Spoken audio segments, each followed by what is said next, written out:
वज़ीर-ए-आज़म शहबाज शरीफ का corona test positive आ गया। वज़ीर-ए-आज़म की 2 रोज़ से तबीयत नासाज थी।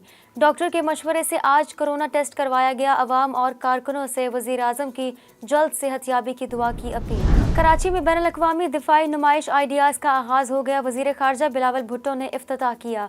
कहते हैं कि मुल्क को मुआशी चैलेंजेस से निकालने के लिए भरपूर काम कर रहे हैं। मुल्क डिफ़ॉल्ट के खतरे से निकल चुका है। मौसमियाती तब्दीली के असरात से पाकिस्तान काफ़ी मुतासर हुआ। अमरीका और चीनी सदूर इंडोनेशिया में मिल बैठे। अमरीकी सदर के मुताबिक हम वाहिद सुपर पावर हैं और चीनी सदर कहते हैं कि ताइवान हमारी रेड लाइन है। मसाइल के हल के लिए दोनों ममालिक को ताउन करना चाहिए। साबिक वज़ीर आला हमजा शहबाज आखिरकार काफ़ी दिन बाद मीडिया पर नजर आ गए। लाहौर एहतसाब अदालत में पेश। बाद में मीडिया से बात करते हुए कहा कि आहिस्ता आहिस्ता वक्त इमरान खान को बड़े अच्छे तरीके से बेनकाब कर रहा है। साइफर पर आज आपने यू टर्न ले लिया है, ये सियासत नहीं है। उन्होंने मुल्क का तमाशा बना दिया है। ये सब झूठ पर मबनी सियासत है, ज़ाती मफादात हैं। कहा कि इमरान खान ने कहा था कि खुदकुशी कर लूँगा मगर IMF नहीं जाऊँगा।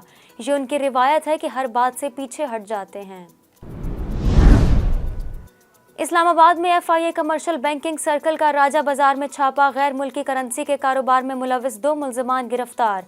2 करोड़ 50 लाख रुपए की मुल्की और गैर मुल्की करेंसी बरामद कर ली गई। दुबई के मशहूर फेस्टिवल सिटी मॉल में आग भड़क उठी। इत्तला मिलते ही फायर फाइटर्स ने 6 मिनट में मौके पर पहुंचकर पहले मॉल को खाली करवाया और फिर आग पर काबू पाने के लिए ऑपरेशन शुरू कर दिया। आग लगने की वजूहात ताहाल मालूम नहीं हो सकी।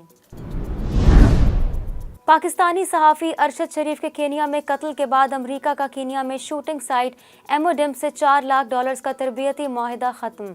ज़राए के मुताबिक शूटिंग साइट कराची से ताल्लुक़ रखने वाले बिजनेस पार्टनर वकार और जमशेद खान की मलकियत है।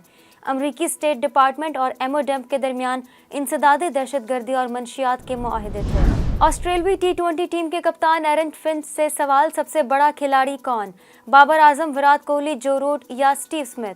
ऑस्ट्रेलवी कप्तान ने कौमी टीम के कप्तान बाबर आजम को मौजूदा दौर का बड़ा खिलाड़ी करार दे दिया। कहा कि तीनों फॉर्मेट्स में बाबर आजम का कोई जोड़ नहीं। T20 वर्ल्ड कप के इंग्लैंड के खिलाफ फाइनल में फील्डिंग के दौरान इंजरी का शिकार होने वाले पाकिस्तान के फास्ट बाउलर शाहीन शाह अफरीदी के हवाले से पाकिस्तान क्रिकेट बोर्ड ने अपडेट जारी कर दिया। एलामिया में कहा गया कि शाहीन अफरीदी को 2 हफ्ते के रिहैब की हिदायत की गई है। फिल्म जॉयलैंड के खिलाफ शिकायत पर गौर। वज़ीर-ए-आज़म शहबाज शरीफ ने वज़ीर कानून की सरबराही में 8 रुकनी कमेटी तश्कील दे दी। कमेटी फिल्म की समाजी और अखलाकी अक़दार के खिलाफ शिकायत पर गौर करेगी।